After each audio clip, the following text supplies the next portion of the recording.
Next up, we have Dr. Lona Cook, and she's a practicing chiropractor and the past president of the Chiropractic Society of Wisconsin. She's had a unique opportunity to bring chiropractic care and spinal adjustments into the public school system in her state. And her grassroots project is expanding and providing natural chiropractic care to districts, schools, teachers, and lots and lots of kids.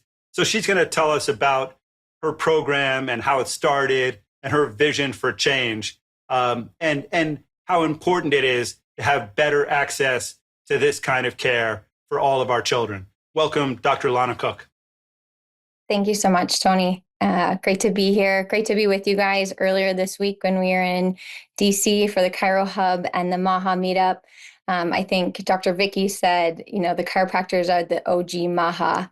And I love that. We're very passionate about what you just said there, that being the CEOs of your own healthcare, or being your own best doctor. And that comes from early on learning to listen to your body, to trust your body, and also understanding choices you have that maybe haven't been as mainstream, but certainly are becoming more mainstream through the efforts of MAHA and the things that you're bringing to light.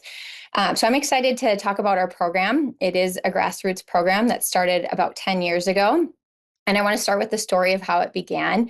I was actually at a chiropractic conference, probably 2013 in New Jersey. It's called New Beginnings, so shout out to New Beginnings. And the speaker on stage, a chiropractor, was sharing a vision and having us all go through this visualization of what our communities would look like when the average person in our community understood health and well-being the way that most of us in natural healthcare understands. Again, listening to your body, knowing you can trust and that your symptoms are communication, and how important your nervous system is, and how important your spine and how it protects that nervous system is at any age, right? And so if the average person knew some of these things, how would that change our community and how we go about our day? And he went to the point of saying, what does school look like in that community? Right? How do parents enter their children in school? And instead of forms asking about vaccination records, what if there was,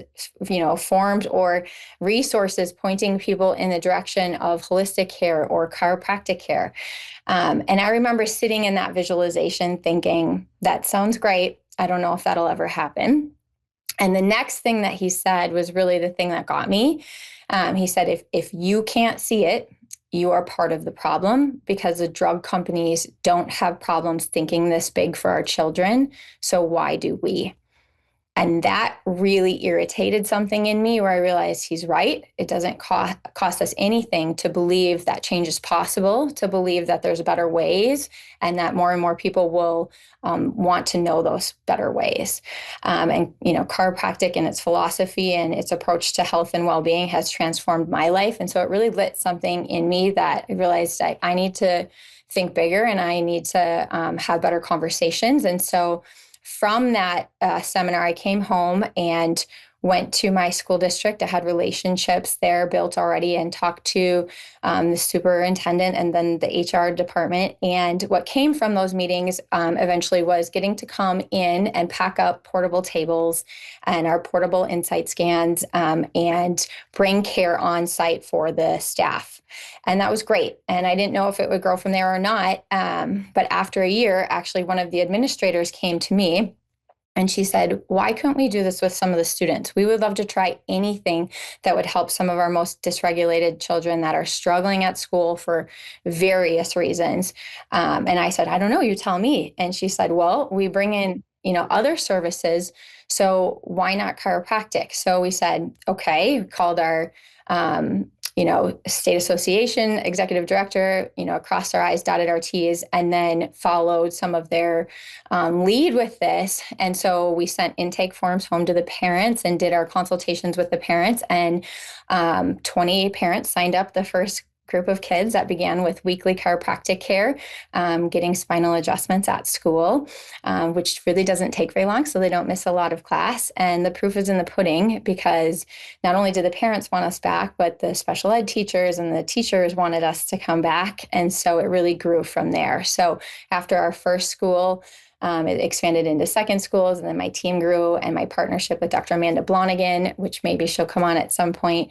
And we've really now grown in a grassroots way. We're in 16 different schools, and we're now helping other chiropractors establish relationships with their districts and bringing in some of the research to better understand how chiropractic affects the brain and the nervous system, so that the children, why are we seeing the responses that we're seeing? We believe it's because when the nervous system is in a better state of coherence, your brain and how you're operating is able to, executive functioning goes up, and you're able to respond in a more resilient and adaptable way, which is good at any age, of course, but certainly great for our students. And one last thing I'll say is that as parents knew that this service was available and signed their children up, they were how it expanded from like elementary school into middle school as our kids matriculated in grades. So we're excited. We're excited for more chiropractors to have relationships like this and do grassroots efforts in their communities,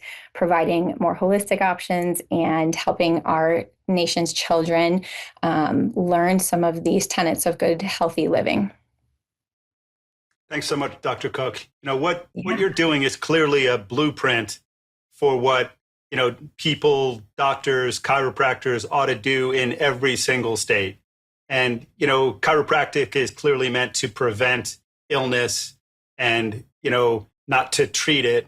And so many kids who are having, problems with their nervous system, with their brains, who then have drugs forced on them, who are then sort of coerced to go on to drugs that can be life-altering, and that can cause so much pain, so much trouble for them for the rest of their lives. And this is an alternative to that. And that should be, pushed in every school, in every state, in the whole country. So it's so great to see you doing that. So great that you're just a leader in that movement. And just a great story for people to copy anywhere that they can. Thank you.